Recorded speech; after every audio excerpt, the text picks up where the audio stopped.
उपाध्यक्ष महोदय, रेल मंत्री जी द्वारा प्रस्तुत रेल बजट पर सदन में जो चर्चा हो रही है और मैं प्रस्तुत रेल बजट पर अपने विचार आपके माध्यम से सदन में रखने के लिए खड़ा हुआ हूँ। रेल बजट को प्रस्तुत करते हुए मंत्री जी ने कई आकर्षक घोषणाएं करने का प्रयास किया है। ये घोषणाएं बाहर से देखने में आकर्षक लगती हैं, लेकिन उन्हें पूरा करने की जो समयावधि दी गई है और जिस प्रकार की अर्थव्यवस्था की रचना प्रस्तुत बजट में रेल मंत्री जी को करनी चाहिए थी, वह अर्थव्यवस्था इस बजट में दिखाई नहीं देती है। इसलिए स्वाभाविक है हम इस बात को साफ तौर पर कहें कि ये घोषणाएं ही रहने वाली हैं। शायद उनको क्रियान्वित करना संभव नहीं हो सकेगा।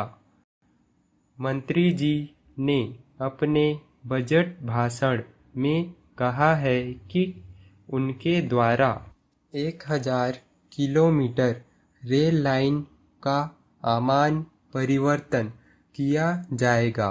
मुझे समझ में नहीं आता है कि 1000 किलोमीटर रेल लाइन के परिवर्तन की घोषणा तो उन्होंने कर दी, लेकिन यह परिवर्तन किस अवधि में होगा और कितना पैसा लगेगा, इस बारे में नहीं बताया गया है।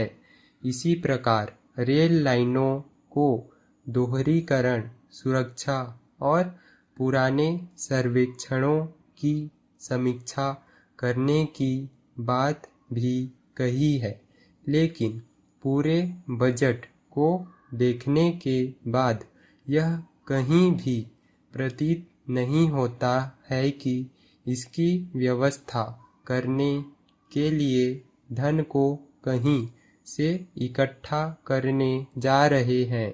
यह ठीक है कि उन्होंने 2-3 बातें जरूर विकास की कही हैं, लेकिन उनको ठीक करने के लिए रेल मंत्रालय को जितने धन की आवश्यकता होगी वह मेरे विचार में नहीं मिल पाएगा। उन्होंने बजट में 15,000 करोड़ रुपये के व्यय की बात कही है, लेकिन व्यय की पूर्ति की दिशा में कोई विशेष लक्ष्य नहीं दिखाई देता है। रेल वित्त निगम द्वारा बजट से ऋण लेने की बात कही है, लेकिन निगम कम ब्याज पर ऋण लेना चाहता है।